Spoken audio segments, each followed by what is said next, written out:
In today's beginner-friendly painting tutorial, I've got a Mother's Day card project that is bursting with flower power. Hey friends, welcome back. My name is Shayda Campbell, and today I have a little watercolor card exercise for us to do together. So I buy these sets of blank greeting cards and envelopes. Let me show you what the packaging looks like. You get 6 cards. They're all blank. They're watercolor paper, so they're ready to go. And I love the size of them because they're quite small, which I just think is cute. And then I have my Shayda Campbell watercolor set and a number 6 round brush. All supplies are linked in the video description. I'm going to start by mixing up a few colors. A peachy pink to begin, which is magenta, white, and a hint of yellow. You can add more yellow to make it peachier. A little bit of red, which is magenta and burnt umber. And I'm also going to mix a blue, a sky blue, so a little bit of transparent turquoise, lots of white, maybe a little ultramarine. And then my favorite green is sap green with a hint of burnt umber, lots of water, and if you want to darken it slightly, add a bit of hooker's green. That's the basis for our general color palette. Now let's get started. Using this number 6 round brush and my peachy pink, I'm going to paint a flower, and I'm doing it by just painting one petal at a time and going around in a circle. So you can see each petal is sort of a messy, very perfectly imperfect shape, but it makes a cute flower and a nice large flower that will become kind of the center for this whole wildflower crazy Mother's Day card design. We're just making this big old messy burst of flowers for Mom for Mother's Day, and I like to start with kind of a large one in the center. And then you can see I'm using that pretty blue that we mixed up, which has a lot of water, a lot of white in there, so it's nice and light. And we're doing some little ovals or bell shapes. Those will become like little bluebells. And then we're going to do a pansy. So I mixed just a hint of magenta into my blue. And for pansies, I like to start by painting 3 circular petals. So you've got 3 light colored petals, very light purple. And then I'll mix a slightly darker violet or purple just by mixing ultramarine and magenta and a little bit of white. And we're going to hint at that other petal that sort of sits up in behind. Now, I think a few daisies would really pop here, so I'm going to mix a buttery yellow. This is cadmium yellow with a lot of white, and we'll put the centers of the daisies first. From there, you can come in with a light gray and just do these messy brush strokes, or you can sort of sketch the outside of the petals, which you see me doing on that upper flower there. And I'll do one more down here. So I just drew in the center, did some messy gray petals, and then put the little hint of yellow.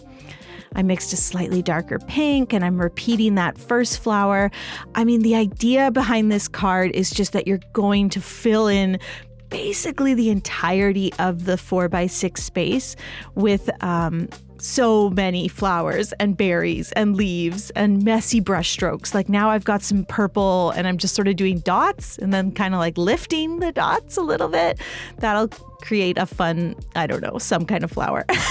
And then we're going to put a really dark purple on that pansy. I do have a lot of videos about how to paint pansies and pansies for spring. So if you want more info on that, just Google Shayda Campbell pansies.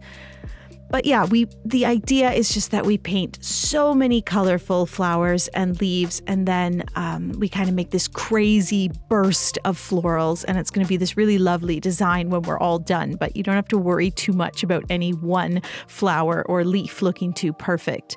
When I come in with the green, I'm adding stems, I'm adding leaf shapes, and I'm also just putting spots of green between some of the larger flowers to make it look like there are in fact leaves back there.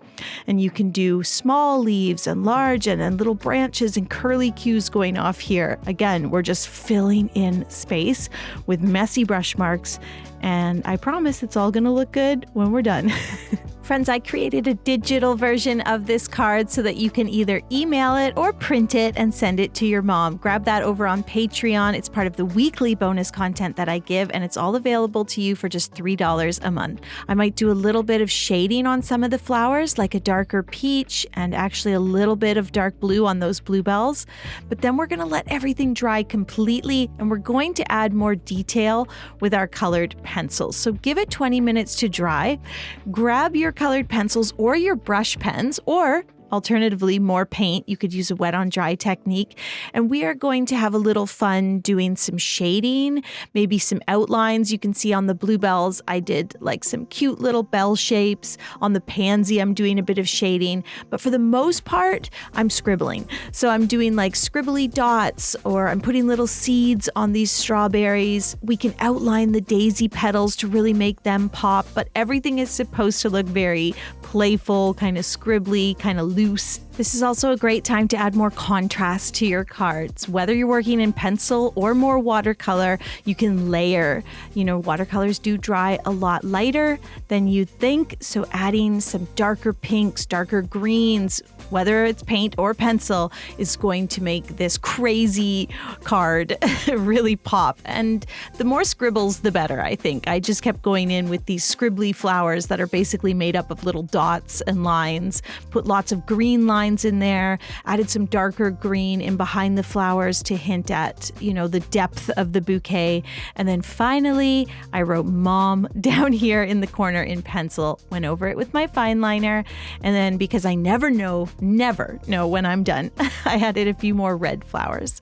And that is it. That is our crazy floral card, perfect for Mother's Day, all done. This took me about half an hour, and I hope you'll find it to be a fun painting exercise. And I know your mom is just gonna have a little tear in her eye when she receives it. Thanks for watching. I'll see you soon with a new tutorial.